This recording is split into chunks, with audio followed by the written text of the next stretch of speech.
ओम शांति। 21 जनवरी 1971। आज की मुरली में बहुत कम शब्दों में, मतलब लिटरली बहुत कम शब्दों में बाबा ने एक इशारा दिया और आज की मुरली का हेडिंग है अब नहीं तो कब नहीं। मतलब अभी नहीं तो कभी नहीं। बाबा ने कहा दो ही बातें याद रखना, एक स्वयं को और दूसरा समय को। जो अपनी रियल आइडेंटिटी है और जो अभी समय की वास्तविकता है। बाबा ने कहा सार में इन दो बातों को ही याद रखो। इस जीवन में, इस पर्टिकुलर जीवन संगम युग में अनेक जन्मों के लिए श्रेष्ठ प्रारब्ध पा सकते हो। इस समय को विशेष वरदान है सर्व आत्माओं को वरदान प्राप्त कराने का। बाबा ने कहा इतना होने के बावजूद नंबरवार लेने में बन जाते हैं, वरदान प्राप्त करने में नंबरवार बन जाते हैं।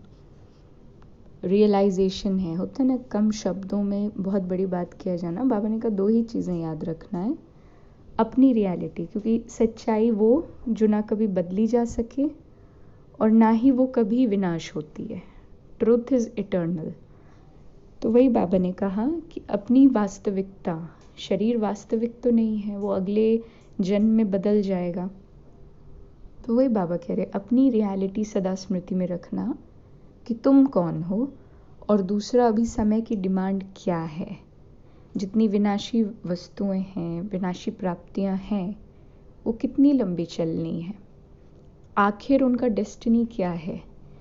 झाड़ को जर्जरी भूत जब बाबा कहते हैं तो उसका तो यही अर्थ निकलता कि बिल्कुल ही अब इग्नोर करने के लायक सभी चीज़ें हैं, अपने बिल्कुल एंड टाइम में, तमो प्रधानता में है।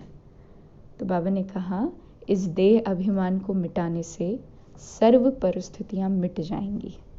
अब कुछ पूछने का मानो रहा ही नहीं, सिर्फ संबंध में आते रहना, सभी से मिलने के लिए फिर आएंगे, ऐसे बाबा ने कहा।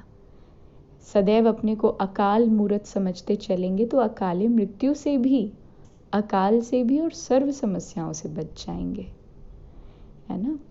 यही बाबा कह रहे हैं कि शरीर निर्वाह के लिए अनेक साधन आवश्यक समझते हो, वैसे ही आत्मिक उन्नति के लिए एक साधन आवश्यक है। इसीलिए अपने को अकाल मूर्त समझो। ओम शांति।